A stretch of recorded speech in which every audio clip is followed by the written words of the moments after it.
I've never seen Titanic. I've also never seen The Notebook, Harry Potter, any of the Transformers, none of these 65 Fast and Furious. I haven't even seen a single shade of gray.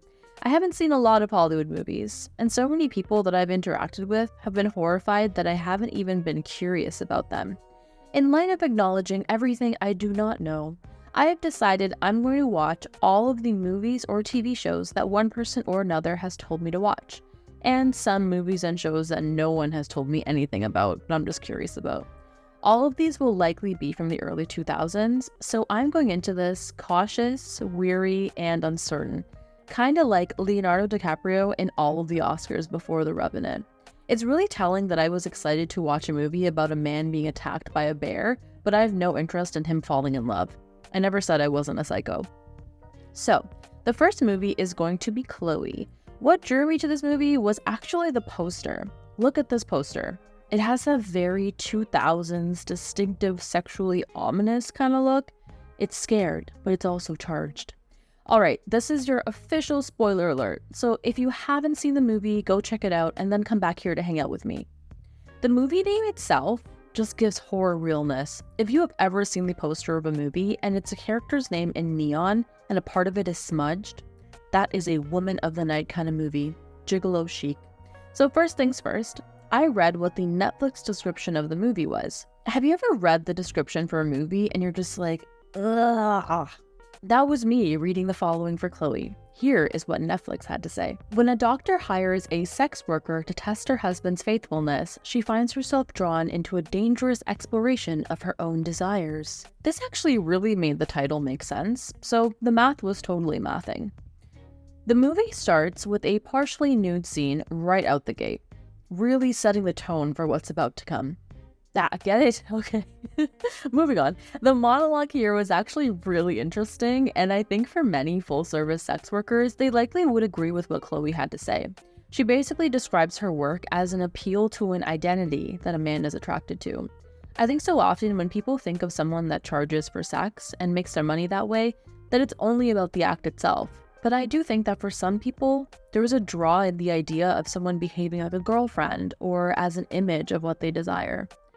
So the premise of the movie is that Catherine is a wife and a mother that is neglected by her husband and her son.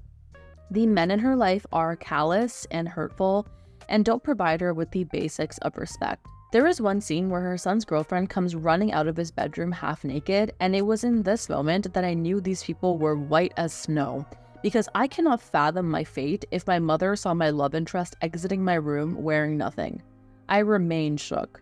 The husband is played by Liam Neeson, and it was strange to see him in a role where he's not an assassin, although I do think he was a major source of trouble in that he weaponized his charm and flirted with every human woman that we saw on screen.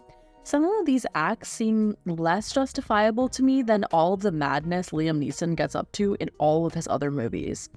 Like, yeah, I can excuse waving a gun around in a tin can in the air, but I draw the line at extended eye contact with a waitress. Catherine is privileged, lonely, sad, and bored, and she also suspects that her husband is having an affair, and she does the most bizarre thing a person being cheated on could possibly do, and she decides to hire Chloe to approach her husband to see if he's going to do anything with her. Chloe provides her with updates on her excursions with Catherine's husband, and Catherine finds herself intrigued by these developments. We get a couple aggressive sneezes, a hand massage, lots of boobs, and I'm kind of over it. I will not lie and tell you that I like this movie, because I did not.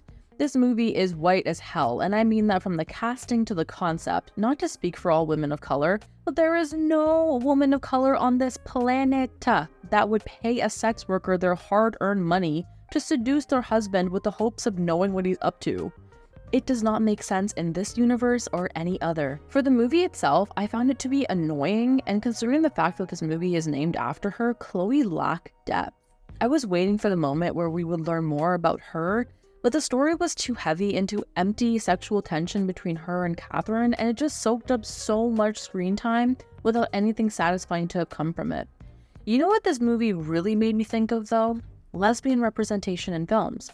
Why is it that so many production companies and executives and creators of films believe that lesbians can only exist as vampires or in the 18th century? I hate forbidden woman-on-woman romances. This storyline is so boring, and it's just annoying. If a lesbian couple is shown, it's always through this stale, recycled storyline of seeking acceptance. God forbid everyone in their life love them and accept them for exactly who they are. Also, lesbians are as boring as any other couple and are deserving of normal people stories.